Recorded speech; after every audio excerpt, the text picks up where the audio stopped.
Good morning, everybody. We are back again. Merry Christmas, day after Christmas. Merry belated Christmas. I'm glad to be back. I didn't get to be here last week, but I'm glad to be here now. So we're talking still about our spiritual wound care, our series. So I wanted to start with the story of a familiar product. See if you can guess the product. So, okay. The inventor of this product was a cotton buyer for Johnson & Johnson. They'd made a certain product since the 1880s. His wife, Josephine, was sort of a klutz and a whirlwind around the house. It often left her with small cuts and grazes. The man's name was Earl Dickinson, and he eventually became fed up with fixing up her wounds because she kept getting hurt all the time. And so he came up with an idea of sticking pieces of gauze onto a length of sticky tape. And so that way, Josephine, whenever she got hurt, she could just take care of herself, and he didn't have to do it. So he got tired of taking care of her. They thought other people might find this useful, so he took the idea to his boss, whose name was James Johnson. 1921, the company started selling an 18-inch roll of these things. They gave it a name. It still needed to be cut to shape, but in 1924, they started to sell small individual things that were perfect for fingers. Sales were very small at the beginning, so they sent them out for free to the Boy Scouts, who got plenty of injuries. They also put them into first aid packets to servicemen heading into World War II, and suddenly that fueled the popularity of the product. In 1921, a German company created its own version, and a British company followed in 1929. And by the 1950s, there were very few houses in the world, in the developed world, that didn't have at least one form of these things. So what were they? Band-Aids. Band-Aids!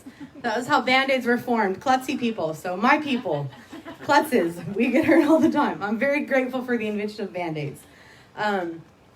So we talked about before that whenever we are dealing with injury, with wounds, we're talking about spiritual and emotional wounds.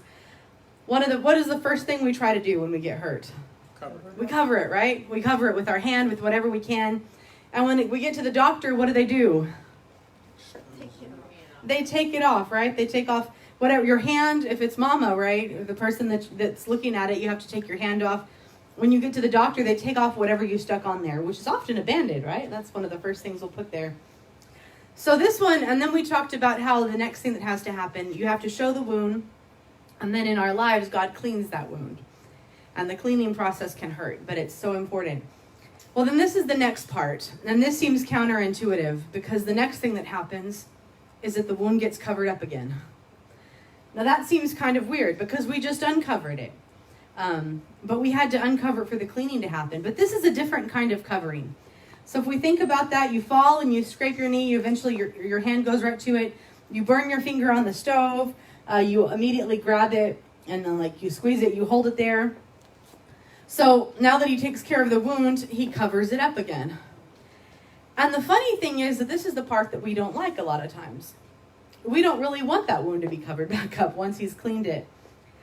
Because a lot of times we want to take off the covering and see what's going on. If you're like me. So we'll talk a little bit about that first covering. So just like, buenos días. So just like when in the beginning, Mom says, move your hand so I can see. We ask God the same thing. God, could you move this so I could see what's going on? And he doesn't always do that. But he doesn't just clean our wounds. He covers them. I love this in Psalm 147:3. It says, he heals the brokenhearted and binds their wounds. And so with that, there's a covering that happens. So whenever we get wounded, the first thing that happens is that the blood rushes to the area where the damage is. We notice that, right? If the cut breaks the skin, first thing we see is blood because the blood rushes to cover the damage. How awesome is that, though, in our spiritual lives, too? Whenever there's pain, the blood always rushes. The blood always will find us. It'll go anywhere. It reaches to the highest mountain, flows to the lowest valley. It'll go anywhere. So wherever the point of the pain is, the blood will always be there. Because that's what blood does. That's the nature of blood. The blood, those are the first responders. So as soon as the skin breaks, the blood, the first thing it does is rush to the surface to cover up that wound. So the first covering that we put, our hand or a Band-Aid or whatever we can find, it helps in the moment. But the blood, the covering that'll really cause the area to heal. So if we look at the process, the platelets, blood cells, they stick together like glue, and then they form wherever the wound is, and then they form a clot. And so that's something you want to have happen. You don't want it inside the body going on the clotting, but when it's a wound, you want the blood to clot. That's a good thing. And so we think about, in surgeries, where they ask you to stop taking blood thinners if you're going to have a surgery because you're going to be wounded, and you're going to need the blood to clot so you won't bleed out, because it's good. You don't want it to clot when you're at the risk of a stroke, but you do want it to clot when there's a wound. And so that's one thing, right? If you're ever wounded, they want to know if you're on blood thinners, because they want to know, is the blood going to do what the blood is supposed to do? So there's a clot that'll form, and it's full of blood cells and fibrin that helps to hold it all together. And so it forms that clot on the surface, and then the blood pulls under the skin, called a hematoma, and the dead skin cells begin to deteriorate. So this is all happening when this little thing is formed. And the platelets release these chemical messengers. So they send out like a beacon, right? I think about like Paul Revere, the British are coming. The platelets send out a message, hey, there's infection here. Come on, come help us. We got to fight this stuff, right? And so they're sending out, they're riding through the streets on their horses, or maybe they're not. I have a active imagination. It makes it a lot easier that I don't have to think about that it hurts. And they're running around and they're telling everybody, come on. They're sending out messengers, and the inflammatory cells come along, and they start the healing process. And so as the clot hardens, a scab forms. Right? Anybody ever had a scab? I don't think there's anybody who hasn't. If we've lived life, you've gotten hurt at some point. At some point, skin is broken and it's formed. So there's 4 stages of wound healing, but we really only get to see a little bit of the first one. We know that it happens. I know that it had to happen because we're all still here and we're alive. So at some point, if you've been wounded, these things have happened, but you didn't get to see them, usually because it's all happening below the skin. All we can see on the surface is the scab, and it's not pretty. I don't know anybody who goes up and says, oh my goodness, that's a beautiful scab. Wow, look how pretty that is. I wish I had a scab like that. Nobody does that, right? Nobody thinks scabs are beautiful. But what they're doing is pretty incredible. All these things are below the surface. They're a reminder that an injury has occurred. As a matter of fact, if we have a wound and there's a scab, what do? We pick at it. We pick at it, right? We want to get rid of it. Or, if you're going to go somewhere in public, maybe you put a Band-Aid on to keep it clean, but also to cover it. Sometimes if you're me, you'll wear long sleeve shirts in the middle of the summer because, there's something here. You don't want people to see it. We don't like it. It's not pretty. But they're important. So they're glaring reminders. So it's funny that the first thing we do when we get injured is that we cover the wound. But when the healing is actually happening, we want to uncover it again. That's the first thing we want to do. So what do they tell you if you pick at the scab? What happens? It'll bleed. But what do mamas tell kids? It'll get infected. It'll get infected. It'll never heal, right? All of these things, we want to be sure that if there's a scab, we're dealing with it. We don't mess with it. So why do we need these things? Morning. Why do you need to have a scab? What does it do? Why can't you just rip it off? It protects the wound. It protects the wound, right? It does 2 things that are really important. And the first one, it protects the wound from the outside world. The second thing is it keeps all the stuff inside that's supposed to stay there. It keeps the blood and bodily fluids from leaving the body, from the side of that wound. I don't know if you've noticed this, but I have. It's amazing when we get wounded what comes out of us sometimes. Sometimes, especially if infection sets in, stuff that you think, oh. There was a lady, are we eating? Nobody's eating. We're good, right? Okay. Nobody's eating. This is not a morning topic. There was a lady who got very famous on YouTube a while back. Her name was Dr. Pimple Popper. Has anybody ever heard of her? Yeah. She had a lot of YouTube videos. And what she would do is she would do these, and people watched, and it's amazing what comes out of the body. You think, how did that even get in there? But stuff comes out. When there's a wound, it's amazing what can come out of the body. It can be very gross. It can be horrible. Somebody asked her once why she thought she was so popular, and she's like, I don't know. She's like, I think people like hygiene. It's like, I guess we do. I don't know what the fascination is. But the scab, one of the big things that it does is to keep all that stuff from coming out, the stuff that needs to stay in. And so it's amazing what comes out of us when we're hurting. I don't know if you've ever noticed this, but I have. There's a phrase that I love called hurting people hurt people. You notice that? When people are hurting, it's amazing what comes out of them sometimes. Things that they probably wouldn't say under normal circumstances. Things they wouldn't do under normal circumstances. I know there have been days when I have a really terrible headache. I get migraines sometimes, not always, but sometimes. And when I do, I have to try to avoid people because I know that it's not going to be anything that's their fault, but I'm going to get cranky because I'm in pain. And when I'm in pain, I don't want to hurt other people, but I know I probably will. Brother Grissom gives the example all the time how he'll be grouchy or something, and my mom will say, "Have you eaten today?"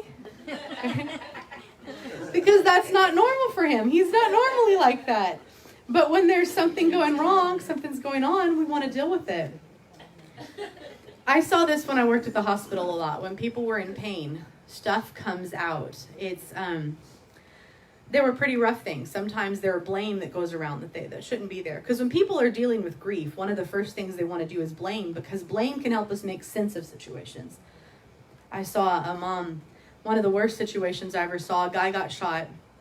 It was I think a gang shooting, and the family goes in, and one brother was in the gang and the other was not. The brother who was not in the gang happened to be home, opened the door, they killed him.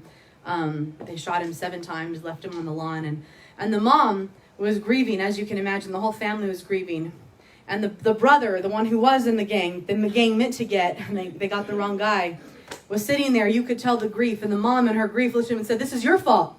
You should have been there. You should be lying in there. They wanted to kill you. Why did they get him?" And he screamed and he cried and wailed. And it's that, the sort of thing that a mother would not normally do. But pain can bring out the worst in us sometimes. It's a tough thing. So that's one of the things that a scab will do. That covering of the blood, it can help to keep that from doing further damage.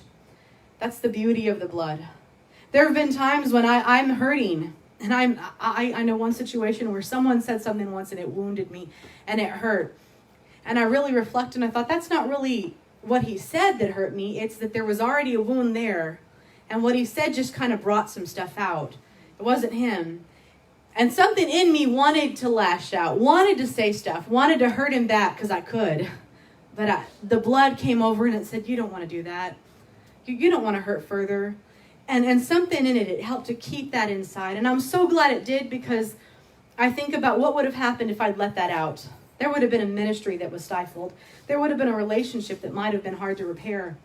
But sometimes the blood, that clotting can help us keep at the surface what needs to stay inside. So hurting people hurt people. Another thing that happens sometimes is, this is one that I struggle with, is that sometimes I'm wounded and I'm hurting, but I don't want to stop and deal with it.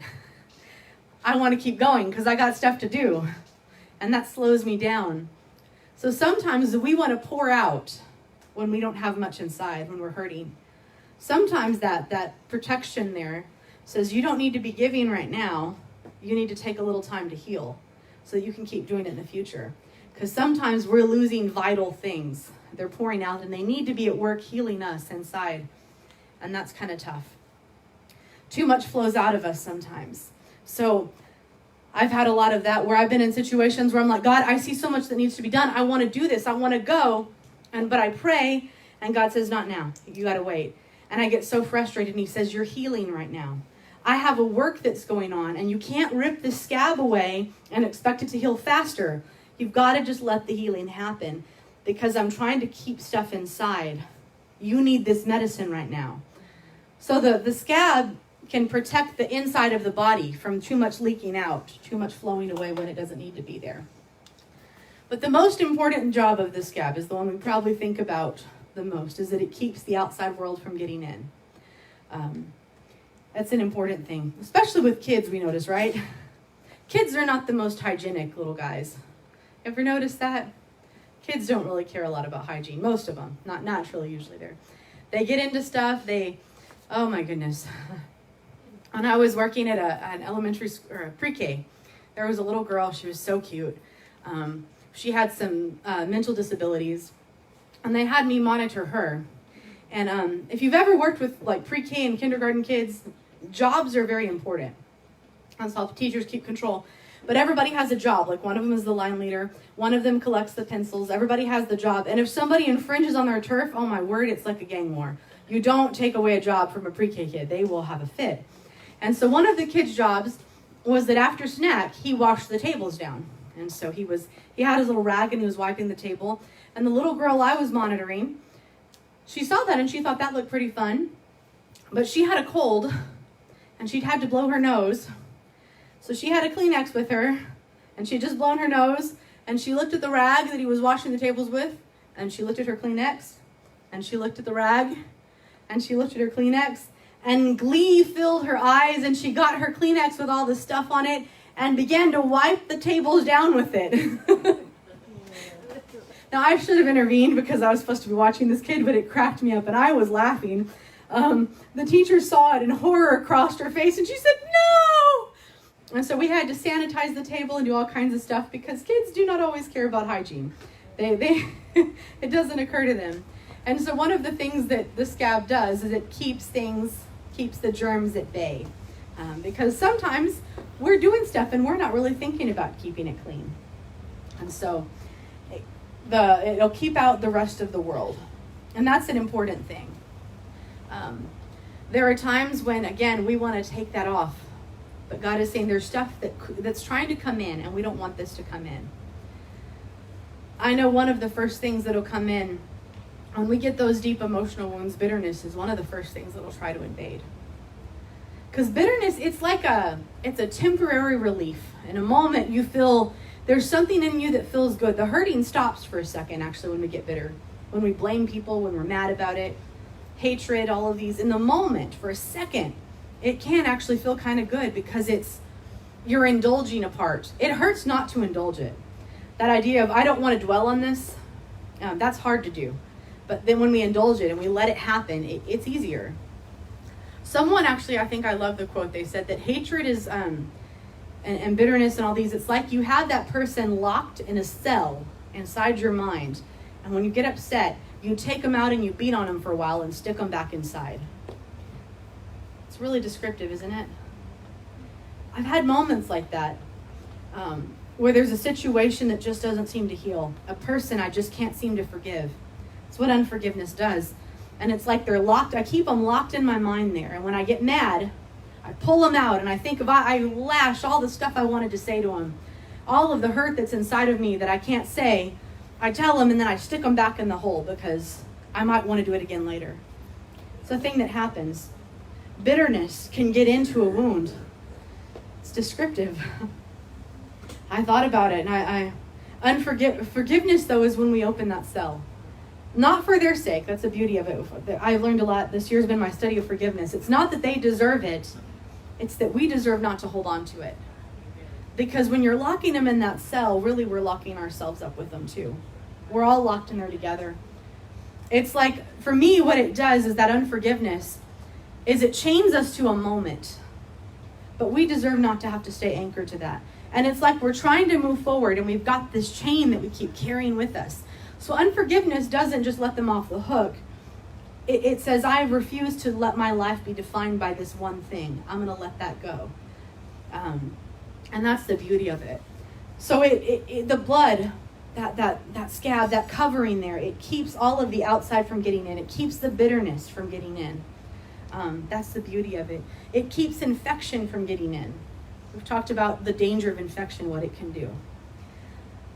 But I think this is beautiful, though, that whenever a wound happens, the first thing to come to the surface is the blood. There's something powerful about that. The enemy can try with all he's got to rush to the point of your wound, but he'll never get there before the blood. He will never get there before the blood. The hatred, the cruelty, everything else, it cannot get there before the blood. It's not humanly possible because the blood was shed on Calvary so many years ago. Before the wound existed, the blood was already coming to the point of that need. The first thing that rushes to cover the wound is always going to be the blood. Now we can wash it away, we can choose not to let it do its job, but it will always be there because that's what the blood does. The blood, the first thing it does too, is that usually with the wound there's a like a hole. Something has been cut into. And so something has to fill it. We have the phrase, nature abhors a vacuum. Bless you. Nature doesn't like anything to be empty, so something will always fill it. We can fill that with all kinds of stuff.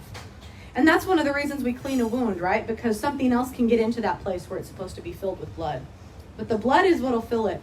There is also the beauty of it, there is no wound too deep that the blood cannot reach and fill every part of it. There never has to be a part that's empty, because the blood will fill everything. And the beauty of it is that we have an infinite supply. There's never a wound that you can have that the blood cannot cover, that cannot fill. It covers it, it protects it. The deeper the wound, the more the blood will be there. Paul talked about that, right? The idea of where sin doth abound, grace doth much more abound. Where the evil is there, there's even more of him. He'll never put you in a place where the blood will not be there. There will never be a place you can go where it will not follow you. That's the beauty of this, that it amazes me. I know we've heard the stories, and I've had it happen in my own life a few times where I've had situations of great grief. And there are moments that I've looked back and I thought, how did I get through that? And I look and I remember it's because the grace was there. The blood came in greater supply because the wound needed more of it. And talk about a situation. I had a broken engagement back years ago when I was hurting and I was grieving, trying to move past that. And I was in my classes, and one of my professors one day called me to the side, and she said, Cheri, she's like, I don't know what it is about you. She's like, you're always so joyful. You're always smiling. How do you do that? And I thought, I am smiling. I didn't even know. I didn't feel like it, but I reflected and I realized in the time of the grief, the joy, the blood covered, it filled up what was lacking, because that's what the blood does. There's an infinite supply. I love that. So it not only fills the damaged area, but it covers it. It fills what's lacking, it covers, and it protects. No matter how deep the wound, there will always be enough to cover. I love this though too, because unlike a physical wound, a physical scab, the blood is strong enough that nothing can get through it. I don't know if you've had it happen before. I have, because I'm not really good at taking care of wounds. I have to work at that. But there'll be times where you're like, it's scabbed over, so now I can do anything I want to do, right? It's all okay. I can just do anything, because nothing can do it. And you'll find that if you bump it into something, it can still penetrate that. The scab can come off. But when you have let the blood be applied, and when it is covered, the only way to get rid of that covering is if you take it off yourself. No enemy can take it. Nothing else can get away from it. You are the only one who can step out from under that covering. It will cover anything that needs to be covered. It reaches into the deepest parts of pain inside of us, and it covers. And it holds back the elements at the surface that would wound us. So the surface of the scab is not pretty, but there's incredible stuff happening beneath the surface. I loved, Jeff Arnold had a beautiful illustration. He said they were doing a building project at his church, and they had to tear up the sidewalk in front to build further. And so they'd been trying to get up this ground. It was rocky and it was hard, and they had a pneumatic drill, and they were going at it, and they couldn't seem to make any headway. And this guy came up, and he said he was new in the church. He said, Brother Arnold, could I help you out with that? And he's like, yeah, give it a shot. And the guy worked in the highways, so he did a lot of construction and building and infrastructure work. And they went to see what kind of tool he was going to grab, and they waited for him to get the big, expensive power tools, and he got a hammer. He picked up a sledgehammer, and he started to hit the ground with the hammer. And they thought, this dude is nuts. We've got these cool power tools. He's using a hammer? But he began to hit the ground with a sledgehammer, and they thought he was bananas, and he just kept hammering away at it until finally something shook a little bit. And then the next time he swung it, a crack formed in the surface. And then he swung it again, and the ground opened up completely. Every bit of stone was broken.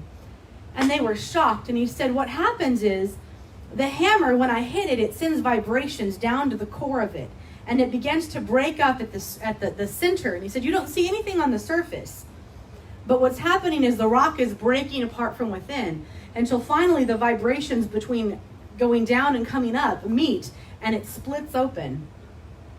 It's amazing what can happen below the surface.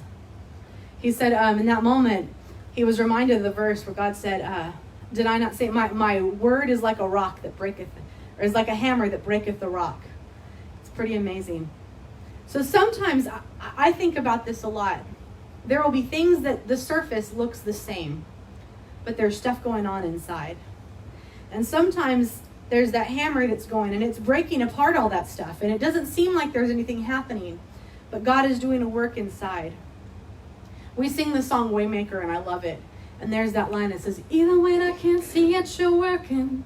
Even when I can't feel it, you're working. You never stop working. I love that line because we don't always see what he's doing. We can't always tell. Before a baby is born, at the moment of pregnancy, nobody knows the baby's there. The moment when that life is conceived, nobody knows that. You can't see it. And a month or two after, you still can't see it. There's some physical side effects, but a lot of times you still can't see it. There's no evidence that a baby is there. But life is growing beneath the surface. And you see some of the impact, but you still can't see it. There's a swelling that happens, but you still can't see it until the moment of birth. But when that baby is born, it is undeniable that life has been formed. There's no way to deny it. Because a lot of the great things, when new life is happening, it's formed beneath the surface. There's a protective covering over it that keeps it there. I'm kind of glad that we can't see the baby being formed. That would be kind of creepy. I'm really glad skin isn't transparent. And anybody remember, I think, back in the 80s or so, they had those clear telephones where like you could see all the stuff inside. And it was kind of cool, but at the same time, Nick doesn't remember that. He's still a little young. He might have seen them.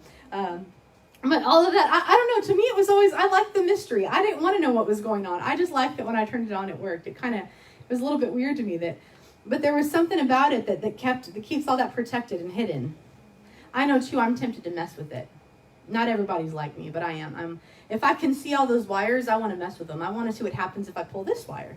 It's a good thing I don't work in bomb diffusal, right? I'm like, what happens if we mess with this wire? It would be very bad. But I want to mess with stuff. If I can see it, I want to touch it. I want to get involved with it. I think there's a reason God sometimes doesn't let me know about things, because he knows I like to mess with stuff. I have a very sweet cousin who likes to fix things. But the fixes usually involve more destroying things. And so we have to go back and fix it back, because when he sees stuff, he wants to figure out what happens and he wants to mess with it. I think a lot of times when we have those scabs, when the wound has been covered, that's kind of what we want to do. We want to fix it. We mess with it. And so we have to be careful with that. So beneath the surface, there are things that are happening. So why do we picket scabs? Why do we try to get rid of them? They're ugly. We don't like them. They don't look pretty. They're reminders. Why else do we picket scabs? A lot of reasons. Yeah, right? Sometimes I'm like, I want to know what's going on. I want to know if it healed yet. So I'm going to pull it off and see. Yeah, right? We want to rush the process. If I get rid of it, maybe it'll heal faster, right? All of these things. Sometimes it itches. And sometimes people will be like, no, you don't want to mess with it. But you're like, but it itches and I have to scratch it. It's driving me crazy. I heard somewhere itching is a sign of healing. And so we want to do that. If you ever have like these wounds and they're really itchy, they say that's a sign that it's healing. But have you ever had those emotional wounds that you know God's working, but man, it itches. It's like there's discomfort there. It's like and so sometimes we want to rush the process. We're saying, God, okay, isn't it done now? Because the thing is that immediate pain is gone. It's like, okay, I'm not in agony anymore, so I must be okay, right? Because when you first start, it hurts, and so we cover it because it hurts. But once the deep pain stops, well, then we don't really want to cover it anymore. We just want to be healed and move on with life. And he's saying you need to stay under the covering, because if you don't, it's going to get worse. I want to rush that process. And then every mom is out there saying, don't pick at it or it'll never heal, right? It never heals if we don't. So God gives us those same instructions if we try to move beyond that protective covering. I want to say in our lives, there will never be a point when we don't need the blood. The blood will always be there. But a scab is a temporary thing. A scab will not last forever. It's a temporary process to help you heal. So that particular aspect of what the blood is doing, sometimes that's going to be for a season. We think about, Brother Grissom talks about Sister Agnes Rich, when she was under tremendous pressure, the grace that was with her in that time. That same huge amount of grace it was always available, but it came in a stronger supply in that moment because she needed it more. And then when she didn't need it as much, so it's never that it leaves. It's never that it's not at work in our lives, but there are moments when we need its work so much more, and it will do that. I don't know, I've seen situations where people come to churches a lot for healing, and that's a good thing. You should be able to come to church if you need healing. If you are hurting, this should always be a place where you're going to find some of that.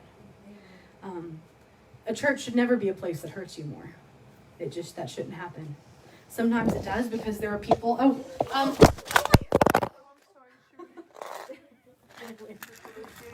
Yes. Is that you?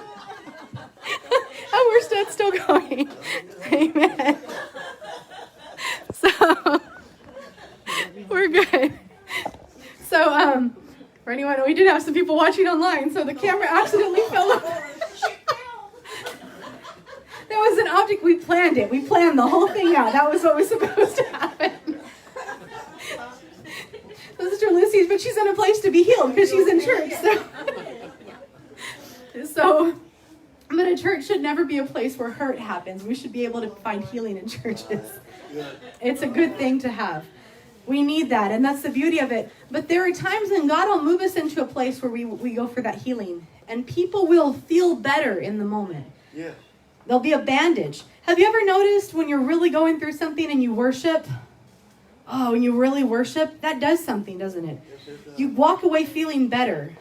We do. It happens a lot when you get into that deep place of worship because God is starting a healing. You've opened up that wound. He's cleaning. But sometimes we walk away from that before the covering can really do what it's supposed to do. People feel a little bit better, and so they walk away. But he's saying, I need you to stay because I'm trying to heal the wound. I'm not just trying to clean it. Brother Oscar had that awesome story about the guy who he got injured, and the Coast Guard, he said, they patched up the wound, and then he went off and he did his thing, and then he came back to get it patched up again. Right? He got in trouble again so that they would fix that. They would redo the bandages. And so sometimes we do that with God, though, don't we?